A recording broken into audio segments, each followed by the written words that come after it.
सबसे extreme as आपने क्या परफॉर्म किया? एक्सट्रीम मैंने जो पेशेंट देखे हैं वो 90 इयर्स ओल्ड थे। 90 इयर्स मैंने एक नी का रिप्लेसमेंट किया and he was so happy. Common symptoms होते हैं, पहला रेस्टिंग पेन हो सकता है मरीज को, नाइट पेन हो सकता है, नी में स्टिफनेस हो सकती है, मोबिलिटी के बाद पेन पड़ता है, जब हम मरीज चलता है उसके बाद उसको दर्द पड़ता है। कि हमारा ये परसेप्शन है कि लोग अपने हेल्थ से पहले कॉस्ट को देखते हैं। It's very unfortunate. आप गाड़ी खरीदने की बात होती है, कार खरीदने की लग्जरी की बात होती है तो हम कंप्रोमाइज नहीं करते हैं, लेकिन जब हेल्थ की बात होती है जरूर कंप्रोमाइज करते हैं। But as per patient satisfaction concern, it's world data says about 15 to 20% patient are not satisfied. नमस्कार आप सभी का, मैं डॉक्टर आर्यन। आज हमारे साथ सिर्फ छत्तीसगढ़ के नहीं, सेंट्रल इंडिया के वन ऑफ द फाइनेस्ट और renowned orthopaedic joint replacement surgeon जो कि श्री मेडिसिन हॉस्पिटल में एज अ मेडिकल डायरेक्टर हैं। सर जो है हमारे वो एवीएन क्लिनिक ऑसगार्ड थेरेपी जो कि छत्तीसगढ़ में अपने आप में सबसे पहले थेरेपी है। सर ने छत्तीसगढ़ में सबसे पहले computed navigation assisted surgery start की है। सो वी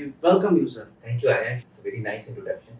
तो सर हम जानना चाहेंगे कि ये टोटल नी रिप्लेसमेंट क्या होता है? देखिए, टोटल नी रिप्लेसमेंट का मतलब होता है कि हम जो घुटने के आर्थराइटिक पार्ट होता है, जो डैमेज पार्ट होता है, उसको एक प्रिसाइज जिग के माध्यम से या नेविगेशन के माध्यम से उतनी थिकनेस हम निकालते हैं, कट करते हैं और उतनी थिकनेस को हम एक फिक्स्ड इम्प्लांट जिसकी थिकनेस 9 मिलीमीटर होती है उससे रिप्लेस करते हैं। जैसे कि ये मॉडल में आप समझ जाएंगे, ये फीमर का पार्ट हमने प्रिसाइज कट किया जिग के माध्यम से और ये सेम इम्प्लांट होता है, हम उसी इम्प्लांट को यहाँ लगाते थे। सेम ये टिबियल इम्प्लांट लगाते हैं तो इस प्रकार से सिर्फ आर्थराइटिक सरफेस को निकाल के उसकी जगह हम इम्प्लांट से रिप्लेस कर देते हैं।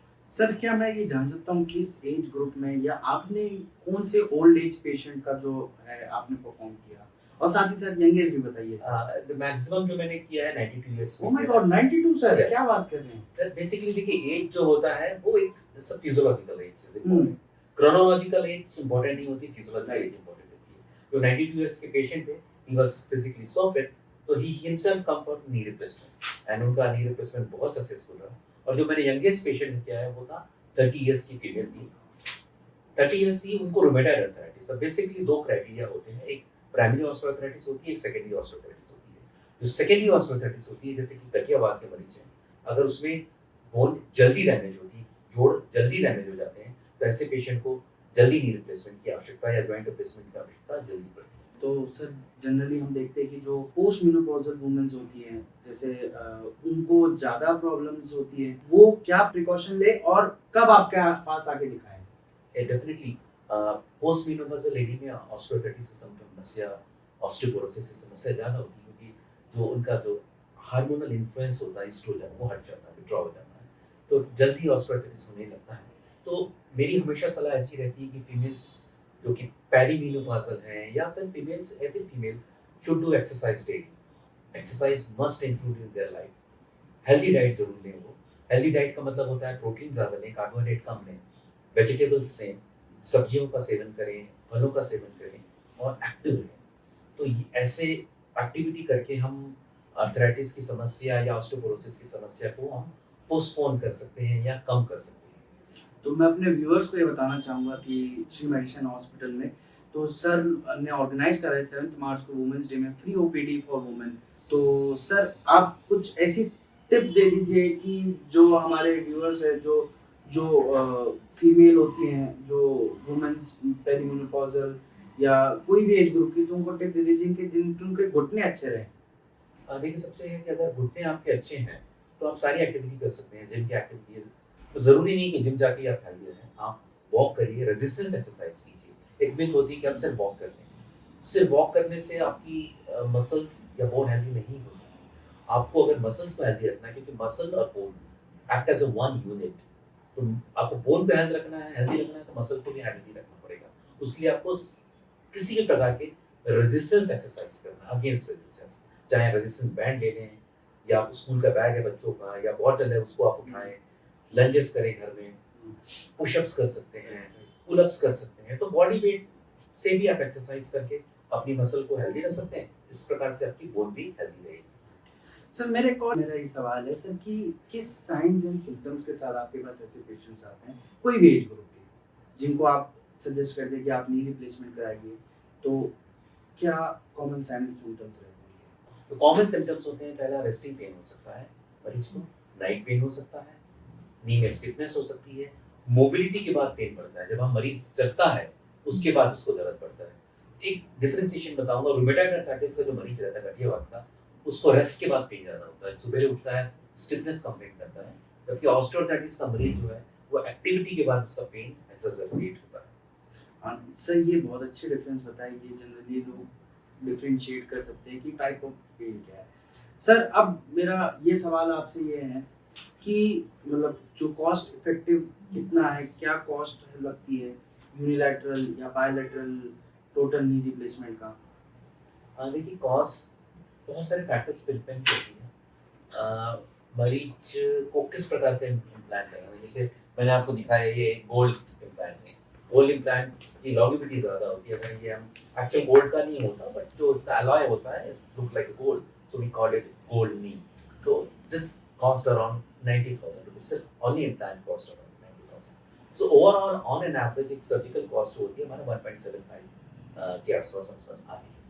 और मैं नेविगेशन यूज करता हूँ, तो लेकिन I don't charge extra for the navigation. Sir और ये जैसे जनरली लोग देखते हैं, जैसे हम कोई पेशेंट आए हमारे पास और हम देखिए तो वो देखते हैं कि आप क्या एक्सपर्टीज़ है, पहला तो डॉक्टर्स कितने अच्छे होते हैं, एक्सपर्टीज़ क्या है और उनके पास टीम कैसी है। तो सर आप थोड़ा अपनी टीम के बारे में बताएंगे?